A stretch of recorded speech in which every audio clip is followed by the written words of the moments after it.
Hola y bienvenidos. Hoy vamos a explorar uno de los logros más espectaculares de toda la física. Veremos cómo cuatro ecuaciones, que en principio no parecían tener mucho que ver, acabaron unificándose para describir la electricidad, el magnetismo y, casi por sorpresa, revelaron qué es en realidad la luz. A ver, empecemos con una pregunta. La luz que vemos, la señal wifi que nos llega al móvil, los rayos X de una radiografía, son cosas que parecen totalmente distintas, ¿verdad? Pues aunque suene increíble, todas, absolutamente todas, se rigen por el mismo conjunto de reglas. Unas reglas elegantísimas, por cierto. Este va a ser nuestro plan de viaje. Primero, hablaremos de esa gran unificación. Después, nos meteremos de lleno con las cuatro leyes que son las protagonistas. Veremos cómo de ellas nace la idea de onda electromagnética, qué pasa con la energía que llevan y, para terminar, echaremos un vistazo a todo el espectro de la luz.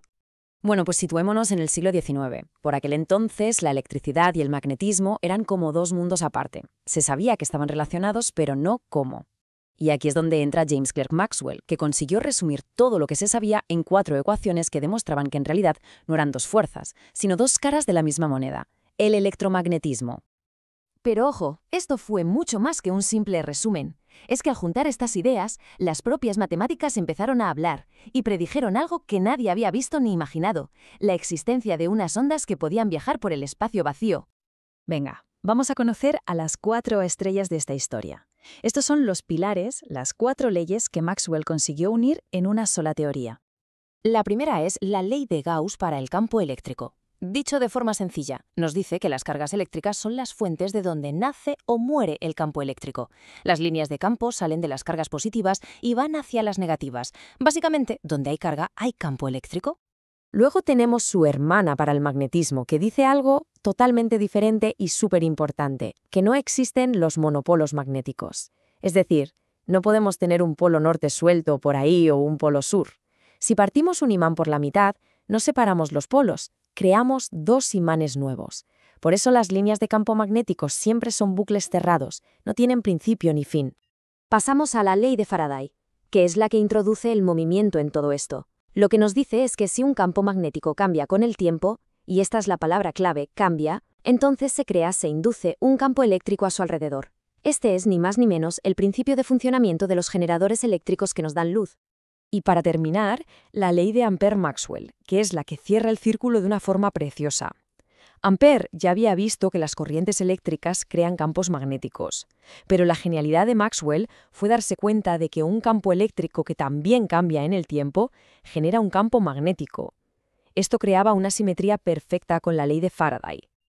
Y aquí las tenemos, el pack completo. Fijaos que aparecen en dos formas, integral y diferencial. No hay que asustarse, simplemente son dos maneras de decir lo mismo. La forma integral es muy útil para problemas con simetría, porque relaciona lo que pasa en una región grande. La forma diferencial, en cambio, es más como un zoom. Nos dice qué pasa en cada puntito del espacio. Dos perspectivas para una misma y espectacular realidad.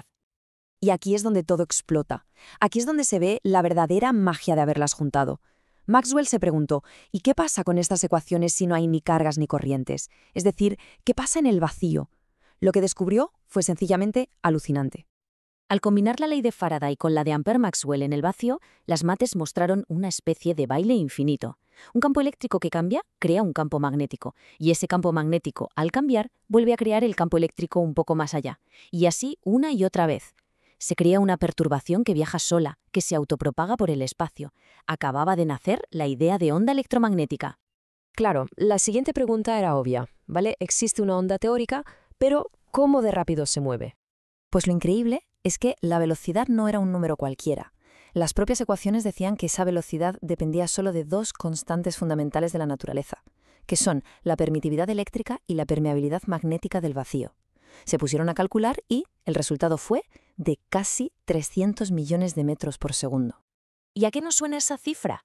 Exacto, era clavadita la velocidad de la luz, que ya se había medido en experimentos. Imaginaos ese momento. Maxwell debió de alucinar. No solo había unido la electricidad y el magnetismo, había descubierto qué era la luz. La luz era, ni más ni menos, que una de estas ondas electromagnéticas. Y esta onda no es de cualquier manera, tiene una estructura muy particular. El campo eléctrico y el magnético vibran de forma perpendicular entre ellos. Y además, ambos son perpendiculares a la dirección en la que avanza la onda. Por eso decimos que es una onda transversal. Van perfectamente sincronizados, en fase, y el tamaño de uno respecto al otro siempre está fijado por la velocidad de la luz c. Muy bien, pero sigamos porque esto se pone aún más interesante. Resulta que estas ondas no son solo una curiosidad matemática, no. Llevan consigo energía y momentos, son algo muy, muy real. Para medir cuánta energía llevan y hacia dónde, tenemos una herramienta llamada vector de Poynting. Nos dice la potencia que atraviesa cada metro cuadrado y en qué dirección va. Un ejemplo, el calorcito del sol que sentimos en la cara. Eso es literalmente el vector de Poynting en acción, la energía de la luz llegando hasta nosotros. Y atención porque no solo transportan energía, también transportan momento.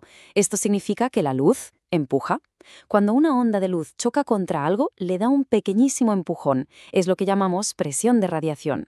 Parece de ciencia ficción, pero es real, y es el principio que se usaría para mover naves espaciales con velas solares en el futuro. El descubrimiento de Maxwell fue como abrir una puerta a una habitación enorme y desconocida. No solo había explicado la luz que vemos, sino que había revelado la existencia de toda una familia de ondas electromagnéticas. Y es que todas estas ondas son en esencia lo mismo. Todas viajan a la velocidad de la luz en el vacío. La única diferencia entre una onda de radio y un rayo gamma es su frecuencia, es decir, cuántas veces vibra por segundo, y su longitud de onda, la distancia entre dos picos. Y las dos cosas están relacionadas por esa sencilla fórmula. C es igual a lambda por F. Y este es el árbol genealógico al completo. Por un lado, con longitudes de onda muy largas y poca energía, tenemos las ondas de radio. En el otro extremo, con longitudes de onda diminutas y una energía brutal, los rayos gamma, que vienen de procesos nucleares. Y por el medio, un montón de familiares conocidos. Las microondas del Wi-Fi, el infrarrojo de los mandos a distancia, la luz visible y hasta los rayos X. Lo realmente increíble es la universalidad de estas cuatro ecuaciones. Dan igual que estemos hablando de la señal del Wi-Fi, de la luz de una bombilla o de la radiación que nos llega de una galaxia a millones de años luz.